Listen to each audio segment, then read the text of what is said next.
शिवसेना चिन्ह आणि पक्षाबाबत आज सुनावणी पार पडणार आहे।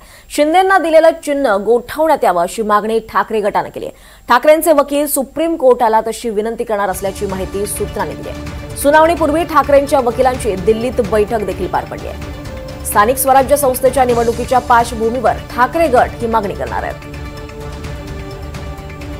या संदर्भात अधिक माहिती घेऊयात। आपल्यासोबत आपले प्रतिनिधी सागर कुलकर्णी। सागर, शिवसेना चिन्ह आणि पक्षाबाबत आज सुनावणी पार पडत आहे। त्याचबरोबर शिंदे गटाला दिलेलं धनुष्यबाण चिन्ह गोठवण्याची मागणी ही स्थानिक निवडणुकांच्या पार्श्वभूमीवर किती महत्त्वाची आहे? पुढील कालावधीमध्ये महाराष्ट्रामध्ये स्थानिक स्वराज्य संस्थेच्या निवडणुका आहेत आणि तत्पूर्वीच राज्यामध्ये धनुष्यबाण हे जे विद्यमान एकनाथ शिंदे यांच्याकडे पक्षचिन्ह आहे आणि त्याच चिन्हावर एकनाथ शिंदेंनी लोकसभा आणि विधानसभा निवडणूक लढवली होती। अर्थात स्थानिक स्वराज्य संस्थेच्या निवडणुकीमध्ये शिंदेकडे हे चिन्ह राहू नये अशा स्वरूपाचा दावा आज सर्वोच्च न्यायालयामध्ये जी काही सुनावणी होईल त्यामध्ये उबाठाकडनं केला जाईल असं म्हटलं जातं।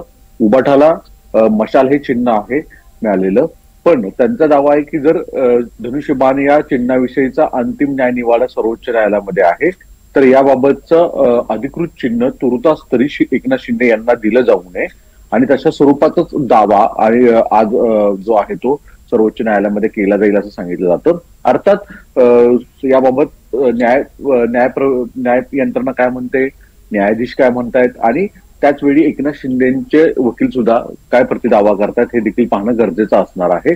पण तुर्तास तरी धनुष्यबाण या पक्षचिन्हावरनं परत एकदा शिवसेना एकनाथ शिंदे आणि उबाठा चे उद्धव ठाकरे यांच्यामध्ये अंतर्गत जो द्वंद्व होता तो न्याय प्रविष्टीमध्ये आता दिसून येतो आणि न्यायालयात सुद्धा या संदर्भातले दावे प्रतिदावे होताना दिसतील, आर्ग्युमेंट होताना दिसतील। त्याला न्यायालय व्यवस्था काय नेमकी उत्तर देते हे देखील आज पाहणं गरजेचं असणार आहे।